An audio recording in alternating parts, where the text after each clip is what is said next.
Hi guys, welcome to Office Blokes React. I'm Office Bloke Dave. I'm Office Bloke Mike. Office Bloke Daz. Together with the Office Blokes, aren't we? Yes, indeed. It is true. Green Beret shreds high-value Taliban leader. Beret?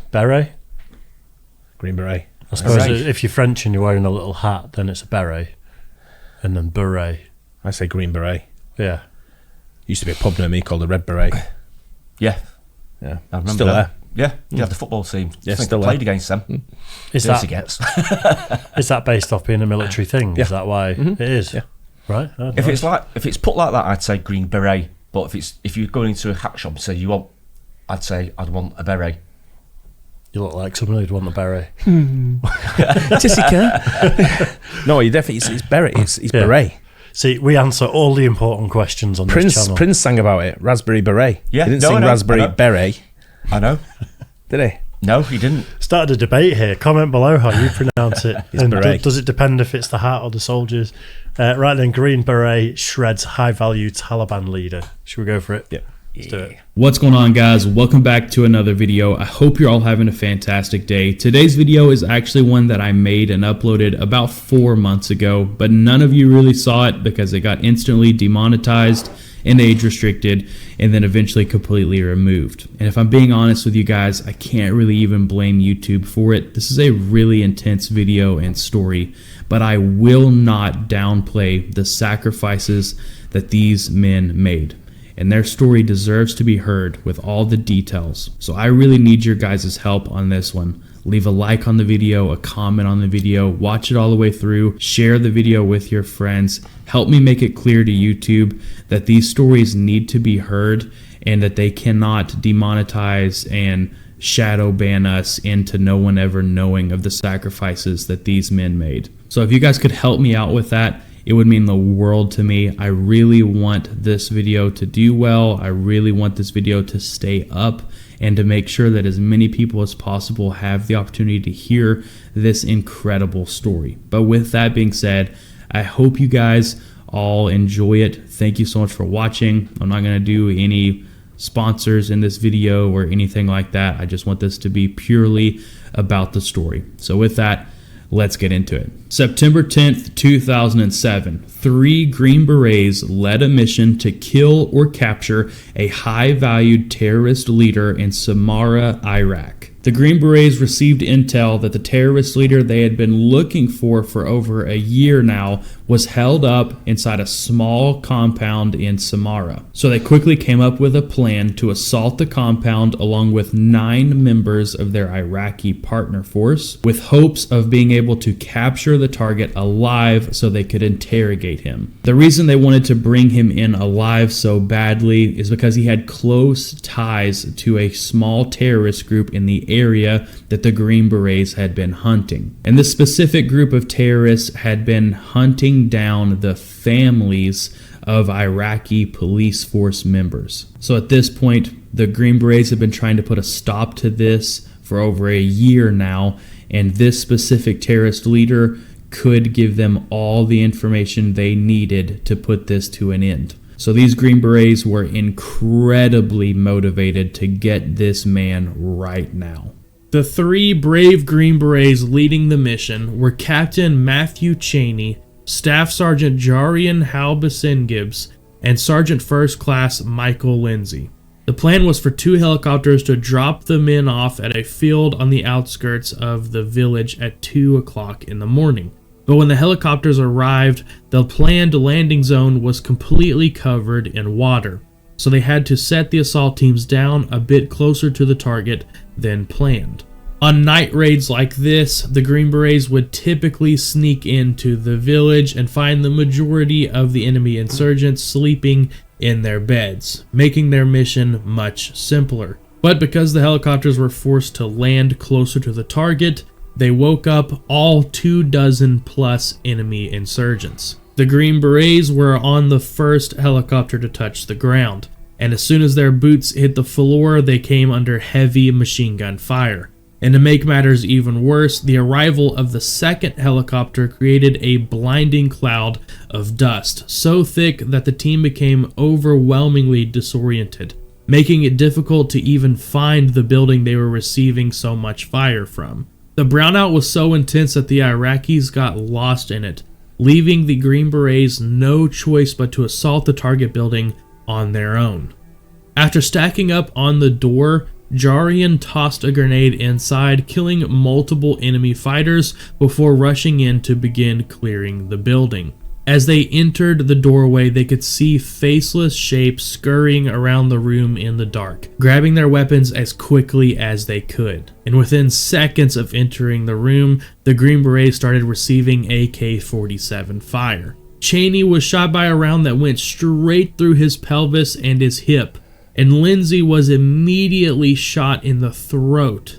And immediately after that, a grenade that one of the insurgents had thrown near the assaulting soldiers exploded. The blast threw both Cheney and Lindsay out of the doorway back into the courtyard. Jarian was knocked from his feet onto his back, but was left alone inside the target building with the enemy insurgents.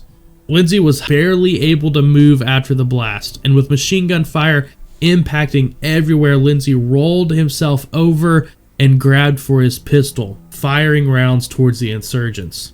Not far from Lindsay, Cheney was completely unable to use or feel his legs, so he laid flat on his back, staying as close to the ground as he could, and dragged the body of a dead enemy fighter close to him to use as a human shield as he continued to return fire at the enemy insurgents, killing one of them at extreme close range.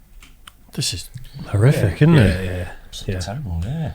You think that... Sorry. I was going to say the training they've received to do these kind of like missions, so it definitely pays off when they're Huge, yeah. Mm. But you'd think the having to land closer to the town, close enough that they could hear the helicopter, is such a big oversight. Yeah, I know.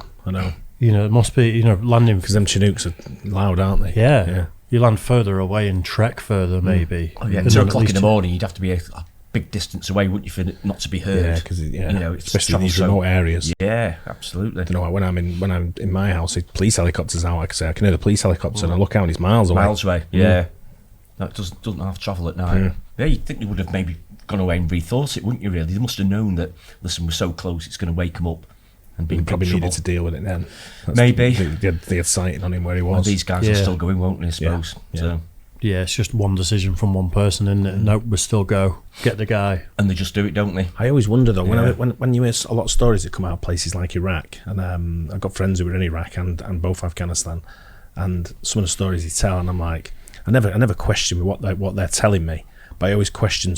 Well, I don't question it in my mind. I do, because I don't want to put anything back into their head of anything that thoughts that a normal person, I would say a normal person, a civilian would have. Yeah. But the dust come up and the Iraqis had to drop out. I'm always a bit suspect of that the Green Berets pushed on, but because the dust, they got disorientated, and the Green Berets had to push on themselves without the Iraqis. Yeah. Like they've done, right. I mean? They've sort of like backed out. They got disorientated. It's like that old signal. I don't feel well. I can't Yeah. go. See, I thought the helicopters, I forgot that there was Iraqi... Was it 8 or 9 Iraqis they were with? Yeah, I think there was 9. I forgot about them. Yeah. So when it said they got separated, I thought it was 2 teams of Green Berets got separated from each other. No, it was the Iraqis, because they said the dust clouds disorientated them and they dropped out. Sort of thing. But they had to move on their own. And I'm always a bit like, did they drop out? Did they? Was there a reason behind them dropping out? Did the Green Berets say, move, you're hindering us more than anything? Yeah. You're not prepared for this. Yeah, maybe. Or did they run? Or did they run? Or just hunker down. Exactly, yeah. Exactly. Whatever happens, they certainly wouldn't have been as highly trained as these guys anyway. No, well, these guys train them, don't they? Yeah. He's the training that these guys are part training them, but it's one of them to sort of like to overcome when the US forces and the Allied forces pull out of these areas. They can look after themselves. Yeah, that's what it's all part of, isn't it? Yeah, I think one thing that happened with Iraq was after the invasion, the Iraqi army was disbanded, wasn't it? And it was like 200,000 or 250,000 fighting men that were put out of jobs overnight, and then some of them sort of enrolled to fight with the Allies. So they had some training, but their allegiances were maybe a little bit that's it. sketchy. Yeah. That's what was going through my head about questioning stuff. Is where's their allegiance with it, because they're going to fight against their own sort of like people. A lot of do they want to do that? But a lot of the people that were trained then went back to like ISIS and stuff, didn't they? Because they had the training and the weaponry. And, the weaponry. Took it with them. But also ISIS, I think, were offering quite good pay for people to come to their side. Yeah. And people are trying to feed their families at the end of the day. A lot of these guys. I'm not sure what the ratio was. If they know how it all works, I don't know. No, I think there was it was a mess, and there's a lot of corruption involved. Oh, big time. Yeah, I can imagine. Time. Yeah.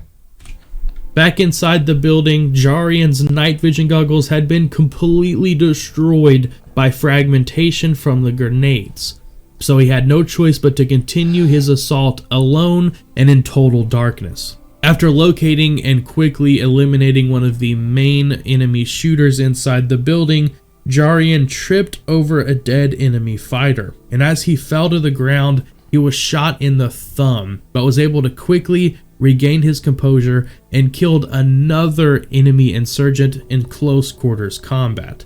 After clearing the building, Jarian moved back to the courtyard to provide cover for his 2 wounded teammates. But as he approached his teammates, he was shot in the abdomen.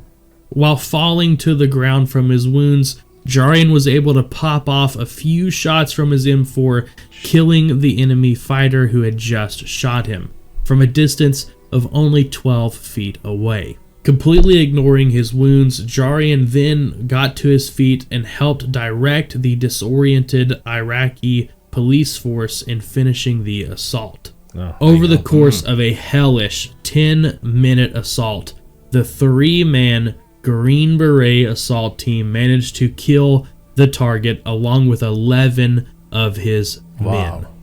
And on top of that, they also rescued a hostage that the insurgents were keeping there. This isn't meant to be a knock on the Iraqi police force as much as it's meant to be a praise of the insane skill level of the Green Berets. But in the time it took the 9 Iraqi police force guys to find their way out of a cloud of dust, the 3 Green Berets single-handedly assaulted the target building, killed 12 enemy soldiers, freed a hostage, and secured the objective.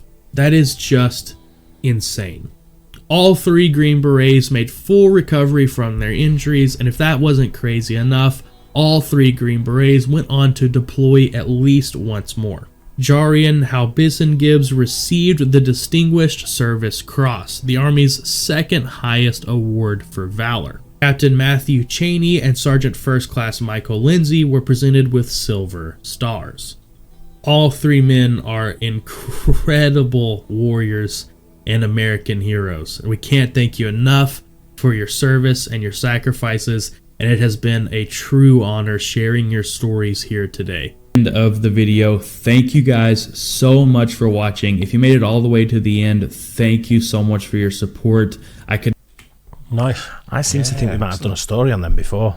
Really? Them 3 names sound familiar to me. I think so. Jarian, Cheney and Lindsay. None of that rang a bell for me, personally. Don't know. Maybe it's something that done in a different way, rather than, on a different channel, maybe. That's what I'm thinking, Maybe. Absolute badasses, though. Yeah, Unbelievable. Any question there about the Iraqi police, what we were just talking about. Yeah. Then at the end, it just turned up. yeah, here we are. Who needs look what we've done. Yeah. Always, it happens a lot. A lot of stories you hear. I think it's worth being a little careful because there's loads of accounts of them fighting really hard, being great allies, some of them. And I think there's, I've listened to a lot of military guys talk about Afghanis and Iraqis that they fought with that they said were just absolute to be fair, a lot of them like that were putting their lives on the line as well, because if they get sussed out with the families and that, they're in big trouble, weren't they? So especially that's what they were saying there. The people going around killing the families of the police force. Absolutely, so it's a massive risk. Yeah, they took a huge risk. Don't get me wrong with what I'm saying there. No, I'm not. I'm just thinking a lot of the stuff that was a lot of the stories I've heard where they have these stories of the Iraqi forces disappearing at the key points. There's a few of my friends who were in both, not just the Iraqis but also Afghanis as well. Yeah, and they're telling me stories, and I'm like, you listen to the story, and you're like, wow, then in the back of your mind you're thinking, why did they disappear then? But you don't want to question it. You just want to sort of like. I suppose if you hear it more than once, like different stories along those same lines, and maybe you build up a picture, don't you? So then you think maybe there's something to it. But I think a lot of the guys were just trying to earn a living and feed their families. Yeah. I'm sure the majority were. Everyone's got to earn money somehow. It's like an industry rolls into town and you sign up to you work in the Amazon warehouse or you go and work with the Americans and you get paid and you feed your family. Right. food on the table and stuff. Yeah, you got to do what's right, haven't you? Yeah. Yeah, but- Hope you guys enjoyed that. Don't forget to like and subscribe. We'll catch you on the next one. Cheers, guys. Cheers.